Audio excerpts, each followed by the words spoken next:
Kibbe and Finnegan Show, episode 51. Mike, happy Thanksgiving. Happy Thanksgiving. This is our Thanksgiving week episode. This is what people are going to have playing in their cars on the way to Grandma's house. Ooh. Do you think we'll prevent any Thanksgiving Day tragedies? Will this keep fathers from strangling sons? Will this keep mothers from smacking daughters? I mean, a lot can go wrong in a car trip. It really can. It really can. I have gone through, so I try to keep up on our iTunes reviews.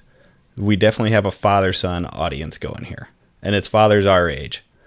With sons, maybe our age, but probably a little older. There's a lot of teenagers I found out that listen to this show as well. And in some case, the kids are getting the parents into it.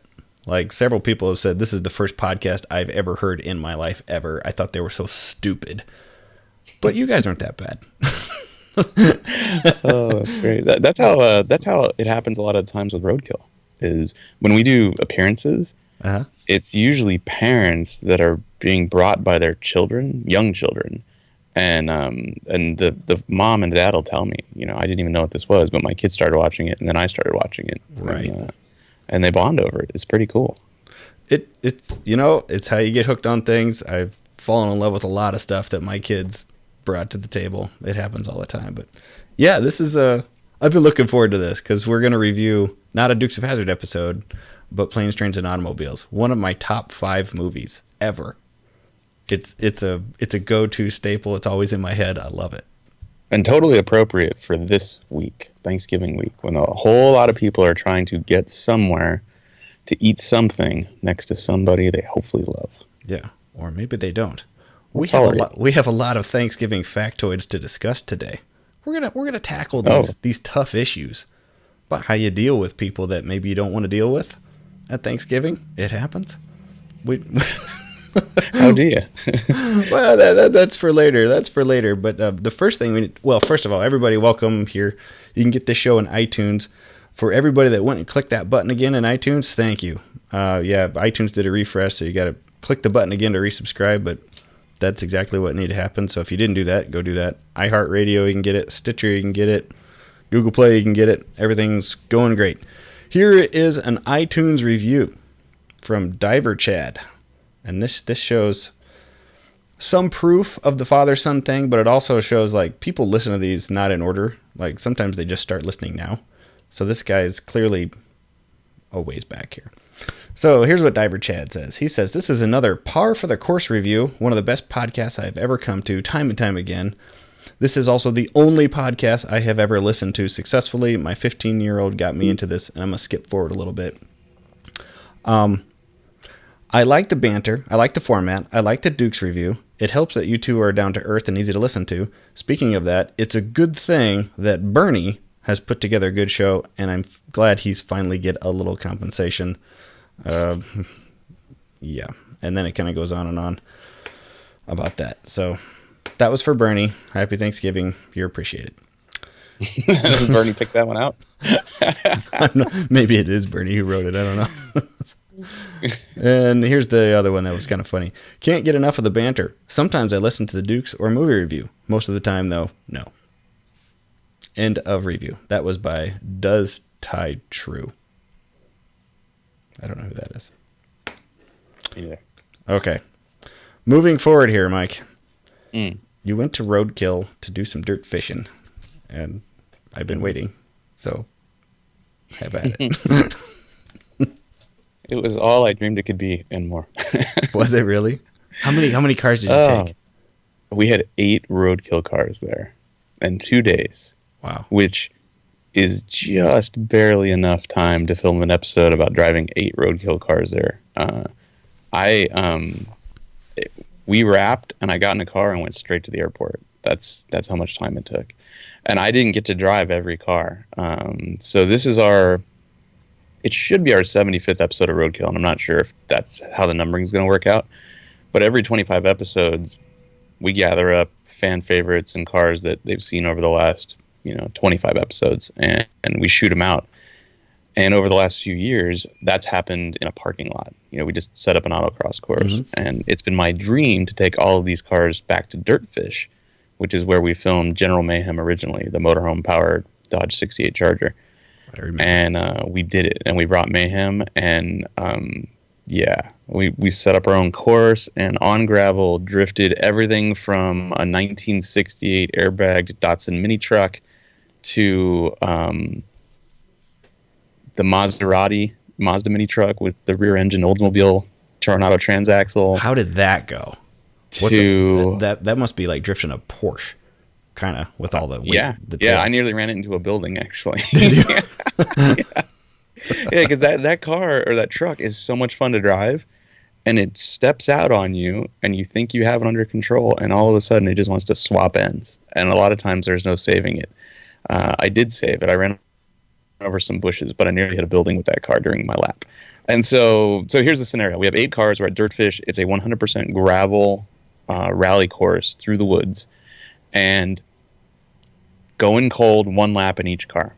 No practice, because it's roadkill. We don't have a lot of time or money. Mm-hmm. And is the facility open still to, like, it's a school, right? Like, are other people school. There while you're there, or are you guys got it all closed down just to do this?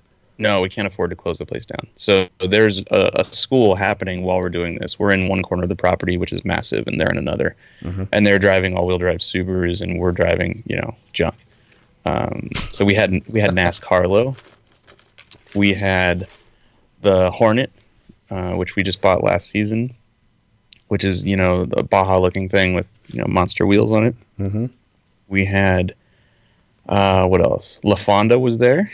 Oh, yeah, your Honda. Yeah. There. Okay, let me go over the list. La Fonda, NASCARlo, General Mayhem, Maserati, the Disgusting, the Datsun mini truck. That's 7. That's 6, isn't it? Is that 6? No, that's 7. That's 6. That's 6. What am I missing? Was the Rotson alive? No. Rotson's dead. It'll be back next season. Well, there's 6 of them. All right, there's 2 mystery cars for you guys. If you go on social media, you can see everything we drove there. But it was awesome, and you're going to like the episode. It was fun. Okay, so what people listening especially want to know is, how did General Mayhem do in its current configuration? Well, it's like everything else that has to do with roadkill. The rear tires were completely bald from doing zip tie drag events. Uh-huh. They had a set of Mickey Thompson, they weren't slicks. They're the street tires. They're real wide, look like a slick, but they have the, the kind of MT cut in them. But they were 100% bald. So you had 700-ish horsepower, bald tires, and the car actually, I don't know what was going on with it because I haven't seen it in a long time, but you fire it up, go wide open, and it would just shut off. And we spent probably an hour trying to make the keyless entry work, thinking that was an issue with it. Like the dash would lit up every light it had, and it said, key fob not present. What? So we were trying to fix that, changing batteries and transmitters, and it finally started working after I got frustrated and just sat there and did a brake stand burnout for about 30 seconds, and then I just took off on the course, and the car ran. It did a whole lap without braking. But we aborted probably 9 or 10 tries at it because it just kept shutting off every time you went wide open. But a burnout seems to be the cure for everything. So, well, that's great. Yeah. How did it do? I won't tell you. I want you to watch the episode. I'm not going to tell you how it ended. Oh, I will definitely. You'll be surprised at what won. You'll be surprised at the top 3 in terms of performance around that track. Does it go by time, or do you get style points? So, or is it totally so what time? It is it's a shootout. Freiberger picked 4 cars. I picked 4. We both raced our own 4 cars, and lowest ET won. And it was about a mile-long course, and it was so much fun, and you'll never guess what the top 3 were. Not in a million years. It'll blow your mind. Well, it's got to be one of the 8. Yeah. I mean, good guess. Well. So got me there. You did. I didn't. 1 in 8 shot. It's pretty good odds. So what did you do last? I haven't talked to you. Been working a lot. Just this is a very busy time of year in every business I have, because you're wrapping up stuff for 2017 and you're putting contracts in place for 2018. It's exhausting. It's totally exhausting. Plus, I'm shutting down my house, converting it into winter mode, putting cars away. I already put my Volkswagen away. I haven't put my Chevelle away yet just because I'm protesting. But at some point, I will. I have a garage for it. It's always kind of a bummer. But my Christmas lights are up. We got Christmas lights on the house over the weekend. Put up the tree. Did lots of stuff. You're on it. Yeah. Yeah, I'm ready for Thanksgiving. Speaking of Thanksgiving, my Thanksgiving is going to go a little bit better because my wife got some flowers from our sponsor today, ProFlowers. Dude, so did my wife. How about that segue? Dude, she was so excited. No. Yeah, my wife literally, they showed up when I was out of town, which is awesome. That's the best thing in the world is the call from your wife that says, "Did you order me flowers?" You look good when that happens, you know? You really do. Yeah. Totally do. But the way that they arrive is they kind of arrive, at least ours did, they're almost like still budding.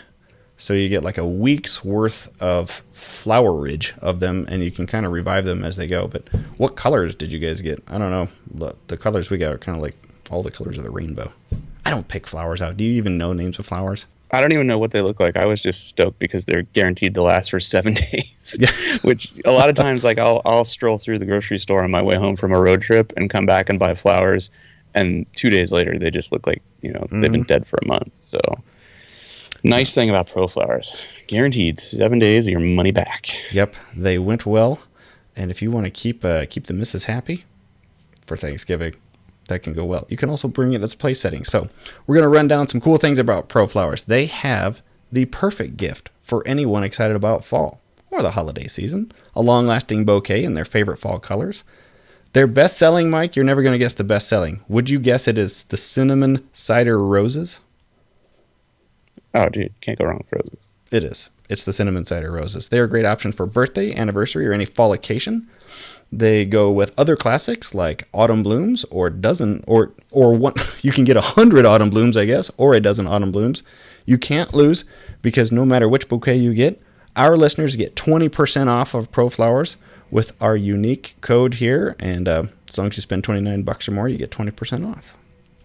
Dude, it's easy to spend $29 on flowers. It really is. Mm-hmm. Plus, I mean, at ProFlowers, dude, you get more. You get more stems. You get more flowers. Like, I'm totally impressed by what showed up at our house. And again, it's going to last. Yep, it totally is. So to get your 20% off, go to proflowers.com. All you got to do is spend $29 or more, then use the code KAFS at checkout. That's proflowers.com. The code is KAFS. I'm here to tell you, I got a happy wife. Happy wife, happy life. Plus, you could send these in advance to whoever's hosting your Thanksgiving. What are you doing for Thanksgiving? I'm not leaving my home. It's going to be magical. Are you hosting? Everyone is coming here. Okay. You're not protesting. They're coming to you. No. So we have a thing called Friendsgiving, the night before Thanksgiving. It's kind of like a cocktail hour kind of thing. And then Thanksgiving is going down at my house. 2 turkeys. 1 big ass table. 2 turkeys? Yeah. How do you guys cook your turkeys? Like slow cook? Do you deep fry anything? Well, nobody trusts me enough to cook anything. But my brother cooked it last year, and try as he may to prolong the cooking the process. Thanksgiving started at about 10:30 in the morning last year. He's like, I got this. I'm going to cook this thing in my green egg, which is this monster cooking thing on his porch. Yeah. And at 10:30 in the morning, he texts me. He's like, yo, this is going to be ready in about 15 minutes. And I'm like, what are you, nuts? I'm not having Thanksgiving dinner at 10:30 in the morning. The so he tried to still on. Dude. So he tried to make it, slow down, I guess. And dude, our turkey was pretty damn dry. And Mom was pissed. My wife was pissed because she'd agreed to make sides, but she hadn't even started making her sides, So it was typical Finnegan holiday disaster. I have deep fried it once, and did it explode? No, it was fantastic. Really? And did this, and it was like one of the coldest Thanksgivings I remember. It had already snowed. It was definitely in the teens. Outside. You did this in the driveway? Did this out front of my sister's house on the sidewalk, like the sidewalk of the public street. Just in case it exploded. Yeah, I didn't want to die. I have my buddy and I did blow up some cheese sticks once. Like, there's still a 4x8 plywood sheet of burn hole on his lawn from where we toasted that one.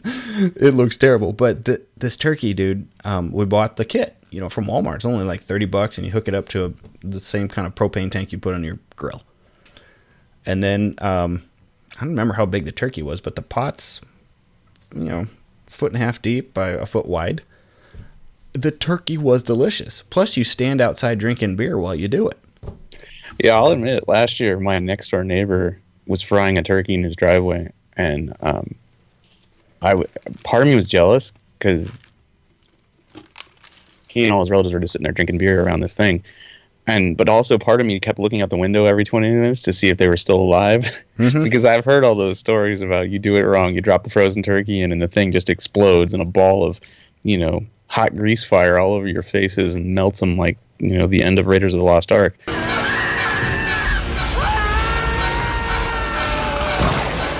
So I kept looking for that to happen, and thankfully it didn't. And now I'd like to do it. I don't have the balls to screw up a meal on a holiday. Non-holiday, I'll screw the meal up and not have any guilt about it. But you put that many Finnegans at one table, and there's alcohol, and you screw the meal up. I mean, never let it end. No, I mean Finnegans have had a lot of messed up holidays. We have. It's all self-induced, but I will not self-induce the bad holiday meal. What's another bad Finnegan holiday? Oh, you want to hear a good story? Yeah.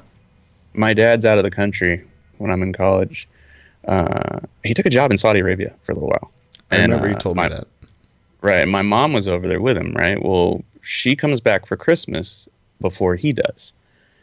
And it's really cold in New York, and it's time to get the Christmas tree, and we go to get it, and it's my brother, my mom, and I, and we're at the lot, and we pick this monster tree. It just looks awesome. And, the guy at the tree lot cuts the bottom of it off, make sure it's square. We bring it home. It's snowing. It's really cold. Carry it through the front door of the house and go to set it up, and it's too tall by a lot. Like, not even close. Like, we can't stand it up in their living room.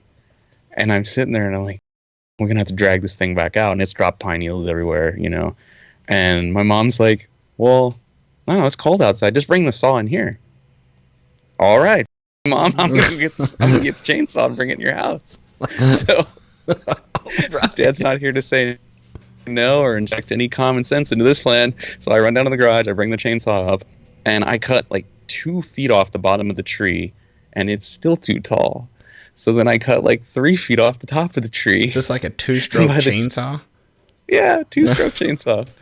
So by the time we're done, the Finnegans have a Christmas bush, not a tree, and the whole house for the holidays smelled like 2-stroke. Yeah, Christmas nub. It was awesome. But nobody's ever forgotten that Christmas. That is a pretty good. We have had a fake tree for years. The last real tree Shame we on had, you. Okay, Star Trek people. Well, I like to have the tree up for like 7 weeks. There's no way. I leave mine up that long. It just is a fire hazard towards the end. I don't like the fire hazard. B, have you ever noticed when some people have 2 points and they'll say, A, it's this, blah, blah, blah. And then 2, it's this other thing. They do that in the movies. I've been consciously trying to not do that. So A, I like to have it up for a long time. And B, the last tree that we brought it in my truck, and it looked great at the Christmas tree lot. But when we got it home, I realized it had been shaped. Like the trunk of that thing was twisty and gnarly and leaning one way.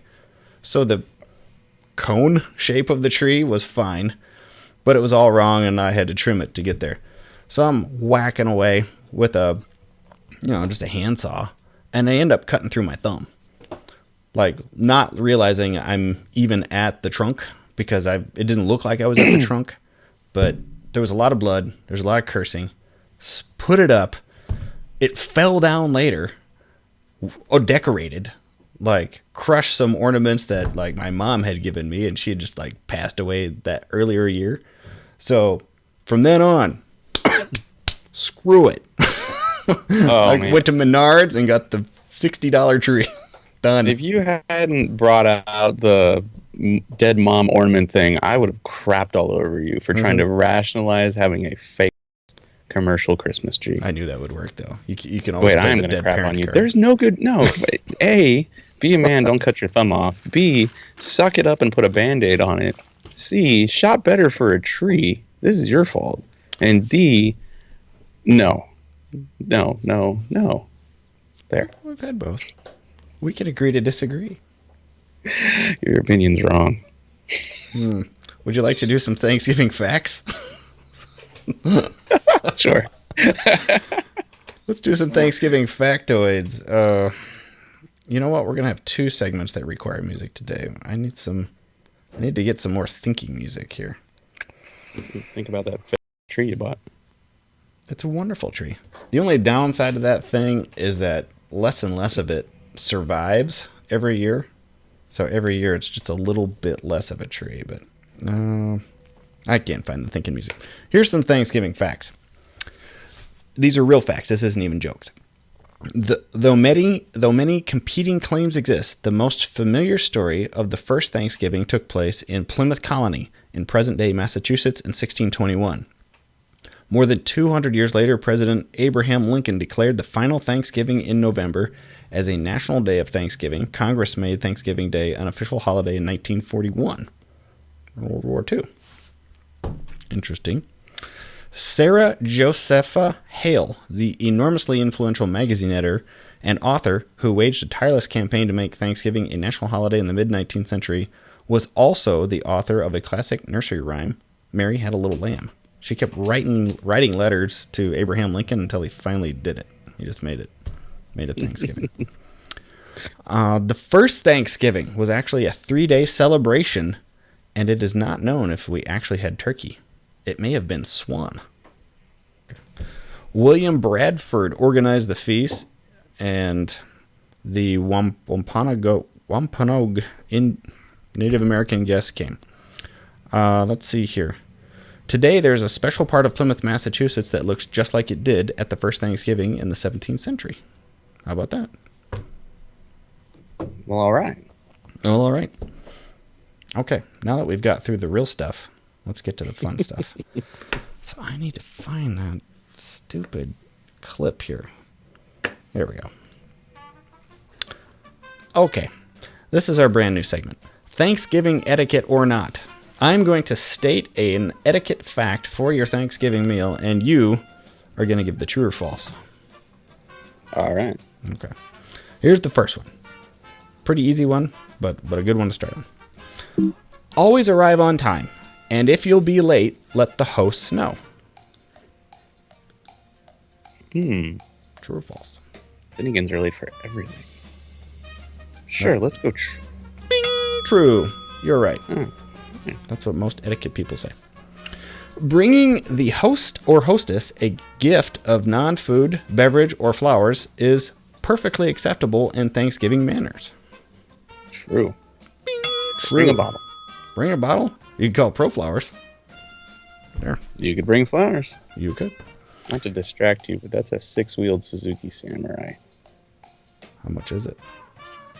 $3,500. Buy it. Ooh, right? Yeah. If wine is served, but you're not a wine drinker, pouring beer in your wine glass is a good and thoughtful compromise.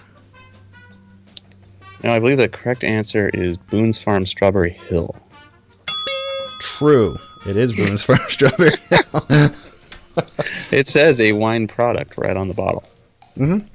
The beer one is technically false, but we're gonna say that's okay. The salt and pepper are to be passed together, even if the person requesting only asks for one of them. True? True. Exactly right. Yeah. If there is a lull in the conversation, bringing up politics and religion are the best way to keep things rolling. False. False. You are correct. You are correct. Avoid those. Just in general, people today, neither of those at any time. Yeah. Just skip it. Think about how much happiness we'd have. I guess if the question is if you want to keep the conversation going, then it's true. If you'd like just that in to be- general, if you're on my Facebook feed, if you could just leave those two things out, Pass that would be on. great. Thank you. Speaking of passing, when you pass the food, you pass it to the right. True. True. Yeah, exactly. I learned that one myself. Is that Hail Mary? The meal begins when the hosts are seated and place the napkin in their laps. True or false? True. These are all true, aren't they? True. No, that was absolutely true. There's some false ones in here. The first president to pardon a turkey was Abraham Lincoln. True or false? False. False. It was false. And it was very recent. The first one was George H.W. Bush. Oh, wow. Yeah. I Surprised didn't me know too. that. Never allow That's there what to he'll be known for. Yeah. Well, that and the other stuff now. Yeah. Along with everybody. Hands Hollywood. off, dude. Everybody in Hollywood, too. Never allow there to be silence in the room. Have music in the background, or better yet, a TV showing football. Yes, you don't want to hear people just farting. True. The first part of it with the music part that's the actual part, but yeah, it's all good. If you know you're headed to a potentially unfun dinner, bring a guest along to act as a conversation shield. So, Or book your plane ticket on American Airlines. You'll never get there. so true. Yeah, goes for weddings, too. True. We're going to go true all along. Finally, this is the last one. You're going to get this one. If you know you're headed to a potentially unfun dinner and you can't find a guest as a conversation shield, knock down a sixer of Heineken in the car before you head inside, as long as you arrive on time. True or false? An acceptable alternate, which that is, by the way, true, is to drop your napkin on the floor and then crawl out of the room as you pretend to look for it.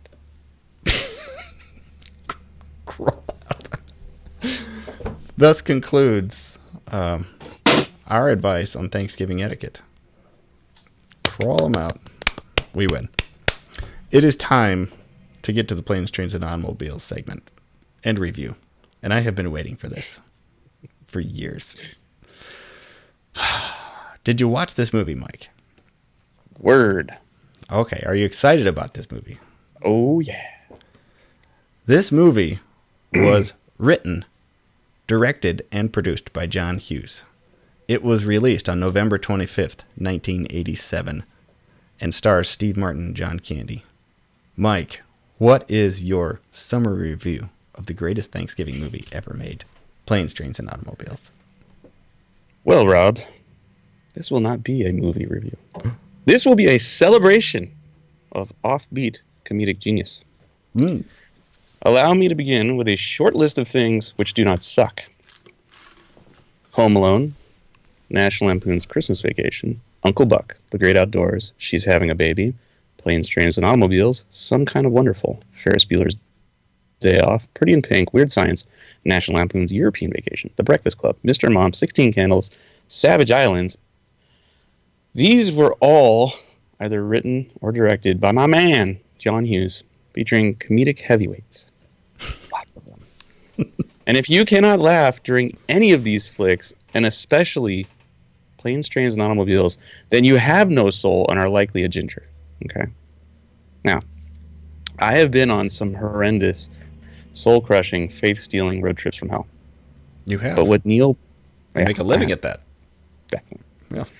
But what Neil Page, as played by Steve Martin, goes through in an effort to get home to his family for Thanksgiving dinner makes all of those trips seem like a princess cruise. All right? Neil's an advertising exec. He's had a really bad day. Right. He's late for his flight home. He gets punked out of his cab to the airport by none other than Kevin Bacon, because Bacon is in half the movies ever filmed. And then Del Griffith, an annoying goof played by John Candy, steals Neil, try to say that, steals Neil second cab to the airport. Me. As it turns out, both Neil and Del are on the same canceled flight from New York to Chicago, and thus begins a road trip to end all road trips. mishaps. They share cabs, buses, trains, even a motel bed, all of which sets up classic comedy vehicles for dialogues such as this. Where's your other hand? Between two pillows. Those aren't pillows. Neil's an overbearing jack who takes his family slightly for granted while he works too hard and too often. And it feels like karma as he takes bum baths in dirty sink water and wipes his face with Dell's tidy whities. Mm-hmm. He's punched out by a taxi dispatcher. He falls down a snow-covered hill. He hitches a ride in the back of a frozen food truck and in the bed of a Chevy C10 during a snowstorm. Mm-hmm. When he and Dell finally get their own car, a dubious-looking Chrysler LeBaron that is oddly reminiscent of the family truckster from National Lampoon's Vacation, just a bit. They end up going the wrong way on the highway, crashing and having the car burst into flames. Again, the dialogue is timeless. You're going the wrong way! He says we're going the wrong way! Oh, he's drunk! How would he know where we're going? Yeah, how would he know? Yeah, how does he know? Oh, he's drunk. At the end of the movie, the guys finally split up at a train station a short distance from home. As Neil rides the train home, he realizes that not only is the pain in the ass Dell a good guy, that he's also all alone this holiday season. Mm-hmm. So Neil hops off the train and meets Dell again, where Dell admits he doesn't have a home, that his wife's been dead for nearly a decade. Mm-hmm. Neil feels bad, ends up bringing Dell home with him. The boys end up walking hand in hand, or more specifically, hand on trunk, as they carry this giant trunk that's been present throughout the whole movie into Neil's house to celebrate the holiday. Which begs the question, what the was in that trunk the entire movie? Because they never really addressed that. Isn't there a hypergenic pillow in there?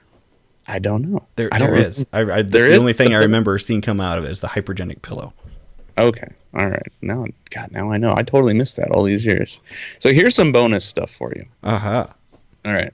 So there are a few cameos in this flick that will make any nostalgic 80s movie nerd geek out. And aside from Kevin Bacon, which is big. Mm-hmm. We're also treated to Michael McKean, who is best known as for his work in This Is Spinal Tap. Mm-hmm. He plays the cop here that pulls over Neil and Dell as they make their way home in the burned-out LeBaron Flambe. All right. And during the rental car scene, Neil sets some sort of record, because this is the 80s, for F-bombs, when he curses out the same lady behind the counter who plays Grace in Ferris Bueller's Day Off. Mm-hmm. Principal secretary. All right. And here's just something totally... you may get this. I don't think anyone else on the planet is going to figure this one out, because the guy's not on screen in this movie.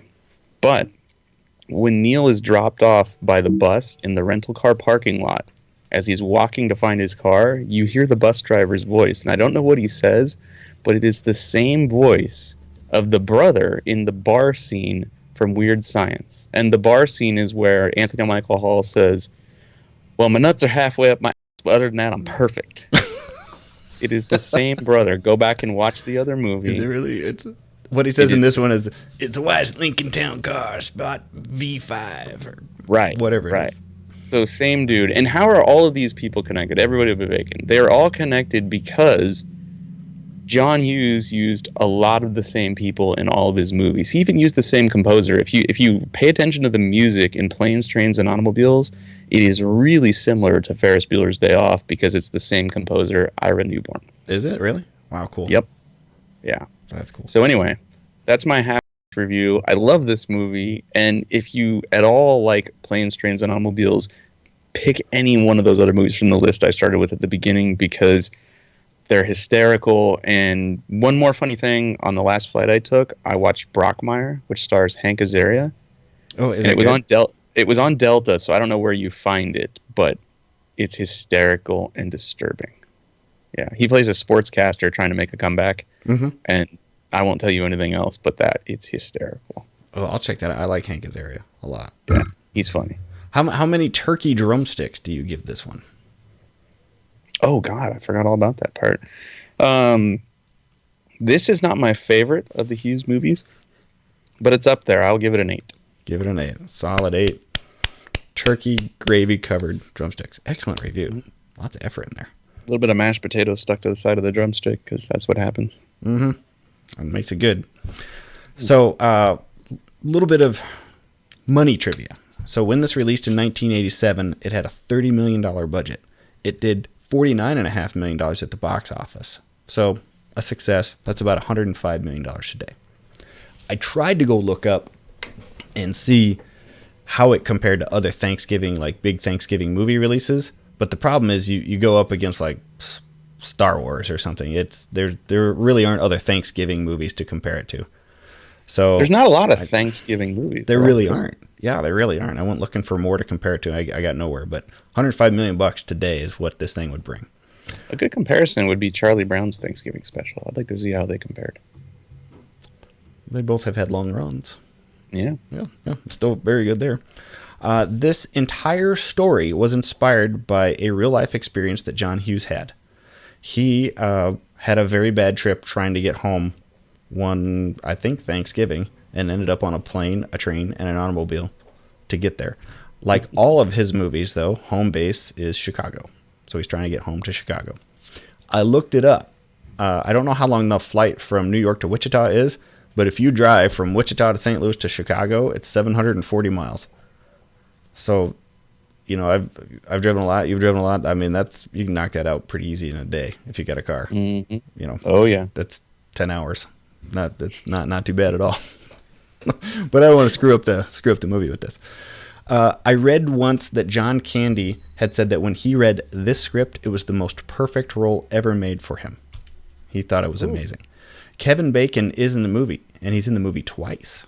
Once on camera and once not. And I'll bet you know which it is. Do you know the scene where he's in it, but you don't see him? You hear him. No. Okay, when Neil's wife has the TV on and is asleep waiting for him, you hear a movie, and the movie is she's having a baby. That's right. Oh, that's funny. Actress Jerry Ryan was cut from the movie, but her scene wasn't. And Jerry Ryan played 7 of 9 on Star Trek Voyager. It was her first role. She was one of the passengers on the bus, and she could not stop laughing at Steve Martin and John Candy. So they had to reshoot the scene with a different actress. That's funny. Couldn't take it anymore. John Candy arrived on set with exercise equipment. On the first day of shooting, the crew brought in treadmills, weights, and other exercise equipment for him to use in his hotel suite. Steve Martin says he didn't use any of it. None. And Steve Martin thought the script was too long. He said that the 145-page length of the script was a lot for a comedy, and when he asked John Hughes about what scenes they thought they might cut, John Hughes was confused by the question. Martin later claimed that the first cut of Planes, Trains, and Automobiles was 4.5 hours long. Well, and it's still a long movie. It is. It's very long. It's unnecessarily long. Like, if you cut it to the typical 105, 120 minutes, you know, I don't know. Do you lose anything? What would you cut? I don't know. It's so ingrained at this point. I don't want anything to disappear ever. I caught something this time that I'd never caught before. The scene when they're on the plane, on the Boeing, like in the very beginning, that's from Airplane. The exterior shot of the plane flying in the weather. Yeah, that's from Airplane. I pulled some facts on the car, on the Chrysler LeBaron, and it turns out it's not a Chrysler LeBaron.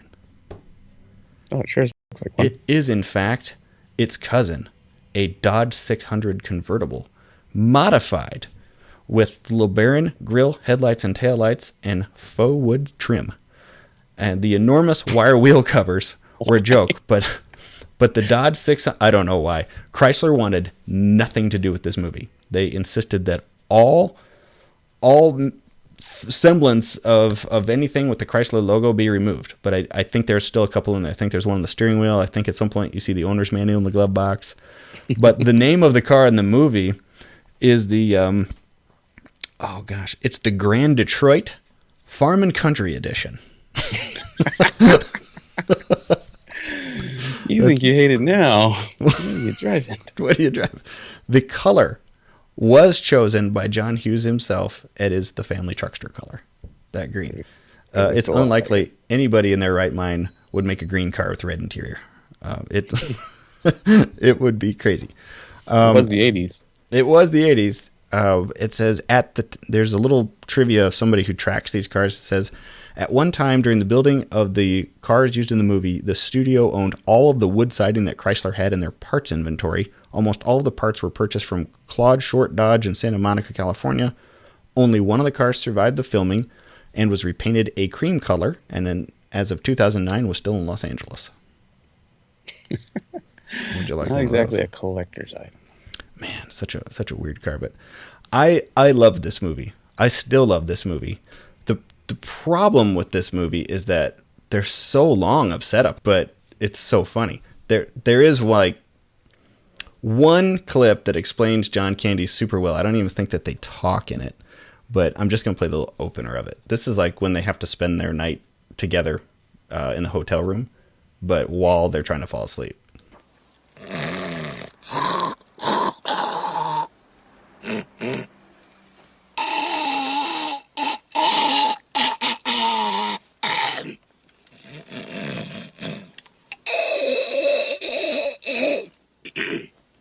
Sorry.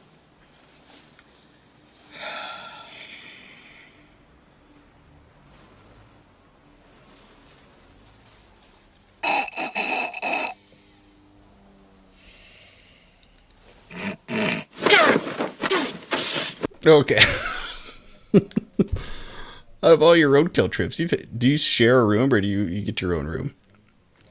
In the beginning of Roadkill, we did share rooms. I think probably the first, I don't know, maybe the first season I did. And then after that, I think we became grown-ups and everybody had their own room. Yeah. Just I've done a lot of business trips sharing rooms, and that's not the most fun. But I'm going to throw all the rest of the clips after the closing credits. Listen to them all. And this movie is as much a tearjerker as it is funny. But whenever I think of this, I mostly think of the funny. So I'm going to give this a perfect 10 turkey drumsticks with gravy, with pie, both pumpkin and French silk. That's how it's got to go. I love this. Well done, sir. Well done. Alrighty. Now, do you want to throw this to me, or am I throwing this to you here? You go ahead. Okay. If you want to find us on the interwebs, good news. You can do that. You can find the show in iTunes and Instagram and all those places, but we're at Kibbe and Finnegan Show on Instagram, and you can find me at themusclecarplace.com. And Mike is on the interwebs. And if you want to find more of me, go on Instagram. Search for Finnegan999. That'll get you to my page. If you want to see me on Twitter or chat with me or tweet me, it's Mike Finnegan999. And on Facebook, it's Mike.Finnegan/news. Mike, happy Thanksgiving. Everybody listening, happy Thanksgiving to you too. We will see you soon. Happy Thanksgiving.